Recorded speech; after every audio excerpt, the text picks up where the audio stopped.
பசுமையுடன் இனிய வணக்கங்கள் எனது புதிய சொந்தங்களே. இப்போ நம்ம இந்த வாரம் ஒரு வீடியோ அப்லோட் பண்ணலான்னு சொல்லிட்டு இப்போ பாருங்கள், அதுக்காக தான் இந்த வீடியோ. இப்போ நம்ம தோட்டத்தில் மாடு மேயுறது.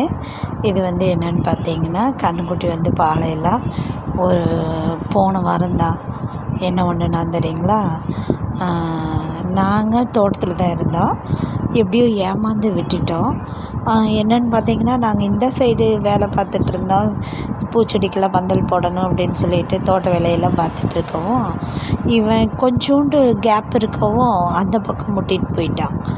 எப்படின்னு பார்த்தீங்கன்னா, இந்த கம்பி கட்டணும் இல்லையா, அது நல்லா கட்டாமல் விட்டுட்டோம். இவன் கொஞ்சம் கொஞ்சமாக அப்படியே முட்டி அந்த பக்கம் கம்பி வேலிக்கு அந்த பக்கம் போய் பாலை ஃபுல்லாக குடிச்சிட்டு என்னாச்சு தெரியுங்களா, 4 லிட்டர் 4.5 லிட்டர் குடிச்சிட்டு அடுத்த நாள் எல்லாம் வயிற்றாலையே போய் பயங்கரமாக கஷ்டப்பட்டுட்டான். அப்புறம் இப்போ பரவாயில்லைங்க, அந்த மாதிரி பண்ணிடுவான்னு சொல்லிட்டு பயந்து நாங்கள் பார்த்துக்கிட்டே இந்த பக்கம் அந்த பக்கமும் இழுத்து கட்டிட்டோம். இப்போ இவனுக்கு பிரச்சனை இல்லை. இங்கே பாருங்கள், இது நம்ம தோட்டத்தில் வந்த பழம். இது டெய்லியும் பார்த்தீங்க அப்படின்னா, தினமும் நிறைய ஃப்ரூட்ஸ் மரத்துலேருந்து விழுந்துடுது. ஓரளவுக்கு இந்த வருஷம் ஃபஸ்ட்டு போகம் அப்படிங்கிறதுனால அந்த ஃப்ரூட்ஸ் எல்லாமே நம்ம ஃப்ரெண்ட்ஸுகள்லேருந்து சாப்பிட்டோம். இப்போ நம்ம நியரஸ்ட்டாக கண்ணில் பட்டவங்க எல்லாருமே ஷேர் பண்ணி சாப்பிட்ணும் அப்படிங்கிறத என்னோடய எய்மு. அந்த மாதிரியே பண்ணணும். ஒன்று கூட சேல்ஸ் பண்ணலை, அது ஒரு பெரிய விஷயம். அப்புறம் பார்த்திங்கன்னா, சாப்பிடாதவங்க எல்லாருமே சாப்பிடணும் அப்படிங்கிறதுக்காகவே நான் கொடுத்தவங்களுக்கே கொடுக்கணும் அப்படிங்கிறத விட கொடுக்காதவங்க எல்லாத்துக்கும் ஒவ்வொன்று கொடுக்கணும் அப்படிங்கிற மாதிரி கொடுத்தோம். இந்த டைம் பார்த்திங்கன்னா, நம்ம ஊசி பாசி எல்லாம் விற்பாங்க இல்லையா, அந்த அக்கா வந்தாங்க. அவங்களுக்கு இந்த டைம் ஒரு 3 பழம் கொடுத்துடலாம் அப்படின்னு சொல்லிட்டு எடுத்துகிட்டு வரேன். நான் வீடியோ எடுத்துகிட்டே வரவும் மச்சம் முன்னாடி வந்தாங்க.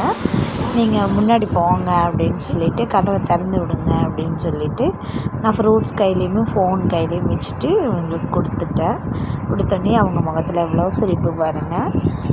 உண்மைக்குமே ரொம்ப சந்தோஷமாக இருந்தது.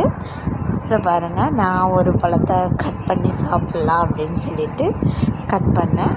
இப்போ இந்த ஸ்டைல் இருக்கு இல்லையா, நியூ ஸ்டைல், எப்படின்னு பார்த்தீங்கன்னா, இந்த கிராஸாக டைமண்ட் சைஸில் கட் பண்ணுறது, அந்த மாதிரி கட் பண்ணி சாப்பிட்லாம் அப்படின்னு சொல்லிட்டு அதுக்காகவே கட் பண்ணுறேன் பாருங்கள். ஆனால் கலர் பாருங்கள் எவ்வளோ சூப்பராக இருக்குது. ஆனால் இது கல் வைக்காதது, வைக்கப்பிள்ளையிலையும் வைக்கலை, சும்மா வெறுமனே பிளாஸ்டிக்கு டப்பாவில் போட்டு க்ளோஸ் பண்ணி தட்டு மட்டும் வச்சு க்ளோஸ் பண்ணிட்டா போதும். அதுவே உங்களுக்கு பார்த்திங்கன்னா பழுத்துறது. இது 2 days மட்டும்தான். அது ஏற்கனவே பழுத்து தானே கீழே வேற விழுறது. அதை அப்படியே எடுத்துகிட்டு நம்ம ஒரு நாள் வச்சோம்னா போதும், நல்லா ஃப்ரூட் ஆயிடுது. இது பாருங்களேன், என்னால் பேசவே முடியல, நிஜமாலுமே ஜொல்லு வருது. அவ்வளோ சூப்பராக இருந்தது. டேஸ்ட்டு நல்லா சூப்பராக இருந்தது. கலரும் பார்த்திங்கன்னா, இதெல்லாம் இந்த கலர் இந்த மாம்பழ கலர் அப்படின்னு சொல்லிட்டு ட்ரெஸ் எடுக்கிறோம் இல்லையா, அப்போ தான் இது அதிகமாக யூஸ் பண்ணுவோம். அதே மாதிரி இந்த மாம்பழ கலர் அப்படிங்கிறது, இந்த கலர் பார்க்கும்போது தான் அந்த அட்ராக்ஷனே வருது. டேஸ்ட்டு அதே மாதிரி அல்டிமேட்டு, பயங்கரமாக இருந்தது. ஆனால் உண்மைக்கும் இதையெல்லாம் சாப்பிட்டு பழகி வெளியில் வச்சுருக்காங்க இல்லையா பெரிய மாம்பழம், அதை பார்த்தா கூட அந்த சாப்பிடணும், அதை வாங்கலாம் அப்படிங்கிற எண்ணமே வரலைங்க. நிஜமாலுமே அந்தளவுக்கு நம்ம ஃப்ரூட்டோட கெப்பாசிட்டி, குவாலிட்டி எல்லாமே பார்த்திங்கன்னா ஹைலைட்டாக இருந்துச்சு. அந்தளவுக்கு நிஜமாலுமே நீங்கள் பக்கத்தில் இருந்தீங்க அப்படின்னா உங்களுக்கு இந்த பழங்கள் கொடுக்கணுன்னு நான் ரொம்ப விரும்புவேன்.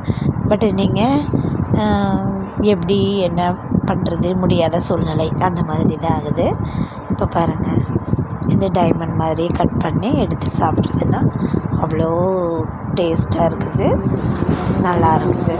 ஆனால் இந்த தடவை ஜூஸ் போட்டு குடிக்கலாம் அப்படின்னு நினச்சிட்டு இருந்தேனே தவிர போடவே முடியல. இது பாருங்கள், ஒரே ஒரு தேங்காய் நல்லா பூ வந்துருச்சு. இப்போ இது மச்சம் இன்னொரு விஷயம் எங்களுக்குள்ளே எப்படின்னா, மச்சம் எனக்கு இது ரொம்ப பிடிக்கும் அப்படின்னு நான் சொல்கிறேனோ அது வந்து அவருக்கு பிடிக்காது அப்படின்ட்டுருவார் ஒரே வார்த்தையில். ஆனால் சாப்பிட மாட்டார் அப்படிங்கிறத முழுசாக அவாய்ட் பண்ணிடுவார். எனக்கு பிடிக்கவே பிடிக்காது, நீ சாப்பிடு அப்படின்ட்டுருவார். அதே மாதிரி நான் வந்து அவருக்கு ரொம்ப இஷ்டமாக இருக்கிறத நிஜமாலுமே நான் வந்து எனக்கு பிடிக்கவே பிடிக்காது அப்படின்னு நான் உண்மையிலுமே சொல்லிடுவேன். அது அப்படியே பழகிருச்சு எங்களுக்குள்ள. அவருக்கு இஷ்டமானதை வந்து அவர் சாப்பிடட்டும் அப்படிங்கிறதுக்காக நான் வந்து நாக்கை கடிச்சிக்குவேன். எனக்கு வந்து வேண்டவே வேண்டாம், நாம் அவாய்ட் பண்ணிக்கணும் அவர் சாப்பிட்டு அப்படிங்கிறக்காகவே நான் வந்து எனக்கு பிடிக்காது அப்படின்னு நான் சொல்லிடுவேன். இந்த மாதிரி சின்ன சின்ன தேங்காய் பூ, ஒரு சில ஃப்ரூட்டு, இந்த மாதிரியெல்லாம் பார்த்திங்கன்னு வைங்களேன், இந்த நேச்சுரலாக இருக்கிறது எல்லாமே நான் வந்து விரும்புவேன். அந்த மாதிரி இருக்கிறது எல்லாமே ஸ்ட்ரைட்டாக நம்ம சாப்பிடணும் அப்படின்னு நினப்பேன்னா அதை வந்து அவர் சுத்தமாக வேண்டான்ட்டுருவார். அப்படியே எங்களுக்குள்ளே ஒரு லவ் அப்படியே ஸ்டார்ட் ஆகி அப்படியே வந்துட்டுருக்கு, ஃபாலோ ஆகி. இனி எதில் முடியும்னு தெரியல. எங்கள் லைஃபே இவ்வளோ தான் அப்படிங்கிறது மைண்ட் செட் இருக்குது. இது இப்போ பாருங்கள், எவ்வளோ பெரிய பூ. இது ஃபுல்லாக நான் தான் சாப்பிட்டேன். ஆனால் இது ஒரே ஒரு பூ தான் நல்லா இருந்துச்சு. இது பாருங்கள், ஆனால் பெரிய பூ. தேங்காயும் நல்லா கொப்பரை தேங்காய் மாதிரி நல்லா பெருசாக இருந்துச்சா, அது ஃபுல்லாக பூ இருந்தது. இந்த மாதிரியெல்லாம் வந்து பூ வாங்கி தான் நம்ம சாப்பிடுவோம். நம்மளது தோட்டத்தில் இருந்தது நம்ம சாப்பிட்டோம் அப்படிங்கிறது உண்மையிலுமே பெரிய விஷயந்தான். பாருங்கள், அது தேங்காய் எவ்வளோ பெருசு இருந்திருக்குன்ட்டு. இது ஒரு கிஃப்ட்டு தானே நம்மளுக்கு.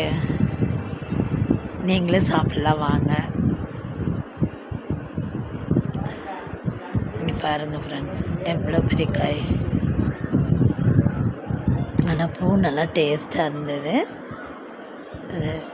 இது பாருங்கள், இது நம்ம தோட்டத்தில் பச்சை மாங்காய் கீழே விழுந்துச்சு இல்லையா, மரத்தடியை தானாக விழுறது. அதில் வந்து நம்ம வந்து ஒரு ஊறுகாய் பண்ணலாம் அப்படின்னு சொல்லிட்டு, இது வந்து ரெடிமேடாக செய்கிற ஒரு ஊறுகாய் மாதிரி. உங்களுக்கு வந்து ஊற வச்சு உப்பில் வந்து போட்டு வச்சு நாள் கணக்கில் வச்சு க்ளோஸ் பண்ணி அந்த மாதிரி கிடையாது. இது வந்து காலம்பரை அரிஞ்ச உடனே அதாவது நல்லா பொடியாக கட் பண்ணி அப்படியே அடுத்த செகண்டு தாளிக்கிறது அந்த மாதிரி.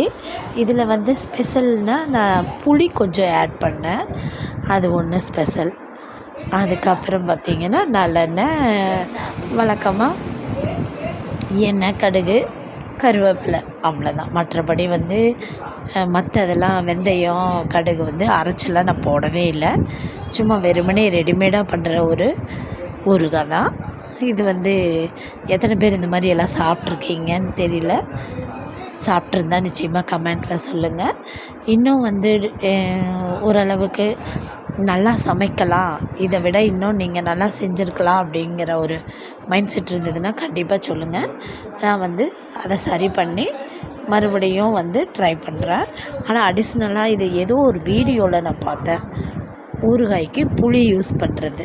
அது வந்து அப்படியே மெரிட் ஆகி இன்னுமே வந்து கொஞ்சம் ஒரு கோட்டிங் கொடுத்துச்சு அப்படின்னா உங்களுக்கு வந்து கெட்டு போகிறதுக்கு வாய்ப்பு இல்லை. அந்த மாதிரி ஒரு நல்ல ஒரு தகவல் தான் அது.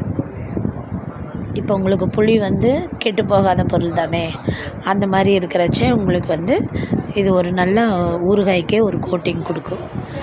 இப்போ இது வந்து நான் கட்டி பெருங்காயம் யூஸ் பண்ணுறது ஏற்கனவே நான் போட்டுட்டேன். இப்போ வீடியோக்காக மறுபடியும் 1-2 பீஸ் போட்டுக்கலாம் அப்படிங்கிறதுக்காக எக்ஸ்ட்ரா மறுபடியும் போடுறேன். ஏற்கனவே நான் எண்ணெயிலையே வந்து வதக்கிட்டேன். இதை மறுபடியும் நான் போடுறேன் பாருங்கள். போட்டுட்டு மறுபடியும் கொஞ்சம் ஜாஸ்தியாக இருந்தாலும் இது ஒன்றும் ஆகாது, நல்லாயிருக்கும், டேஸ்ட்டு நல்லாயிருக்கும். அப்புறம் நான் வந்து பருப்பு சாம்பார் அப்படிங்கும்போது பெருங்காயம் போடாமல் பருப்பு சாம்பார் வைக்கவே மாட்டேன். அது ஒரு ஸ்பெஷல், நல்லா வாசனையாக இருக்கும். அது வந்து கல்யாண வீட்டு சாம்பார் செய்கிறாங்க இல்லையா, அந்த மாதிரி சாம்பார் வைக்கும்போது நீங்கள் வந்து சாம்பார் இறக்கி வச்சுட்டு கூட நீங்கள் சூடாக இருக்கும்போது ஒரே ஒரு கட்டி பெருங்காயம் உள்ளே போட்டிங்கன்னா போதும், அவ்வளோ வாசனையாக இருக்கும் சாம்பார். உங்களுக்கு பாட்டை கிளப்பிகிட்ருக்கோம். உங்களுக்கு இந்த வயிறு பொறுமல் இருக்கிறதெல்லாம் சரியாயிடும். நல்லது, உடம்புக்கு ரொம்ப நல்லது இல்லையா? அதனாலேயே நல்லதுங்கிறதுனால நம்ம வந்து அதை யூஸ் பண்ணுறோம். இப்போ பாருங்கள், இந்த ஊறுகாய் வந்து நல்லா இருக்குது. இது நான் பாட்டிலில் போட்டு வச்சுட்டேன். ஆல்ரெடி இது நிறைய எப்படின்னு பார்த்திங்கன்னா ஒரு 4 கிலோவுக்கு கெப்பாசிட்டி இருக்கிற ஒரு மாங்காய் எல்லாத்தையும் எடுத்து கட் பண்ணி இதை வந்து ஃபஸ்ட்டு செஞ்சு பார்த்துட்டு இதுக்கப்புறம் தான் நான் ஃபாலோ பண்ணேன். ஒரு 4 கிலோவுக்கு செஞ்சு ஃப்ரிட்ஜில் எடுத்து வச்சிட்டேன். அந்த வீடியோவும் அடுத்ததாக வரும் பாருங்கள். இது பாருங்கள் எவ்வளோ நல்லாயிருக்கு. இது ரச சாதத்துக்கு தொட்டுக்கலாம் அப்படின்னு சொல்லிட்டு சாதம் கீழே பாருங்கள், சாதமும் ரசமும் இருக்குது. அதுக்கு வந்து வச்சு சாப்பிட்றேன். இந்த மாதிரி நிறைய சாப்பிட்ருப்பீங்க. எனக்கு இதுவும் பிடிக்கும். எல்லாமே பிடிக்கும்னு இல்லை, எல்லாத்துக்கும் பிடிக்கும். இது வந்து சாப்பிட்றோம் அப்படிங்கிறது வந்து நம்ம ரொம்ப பெரிய லெவலெல்லாம் வேண்டியதில்லை. வெறுமனே ரச சாதம், ஒரே ஒரு ஊறுகாய் இருந்தால் போதும் அப்படிங்கிற அதுதான்.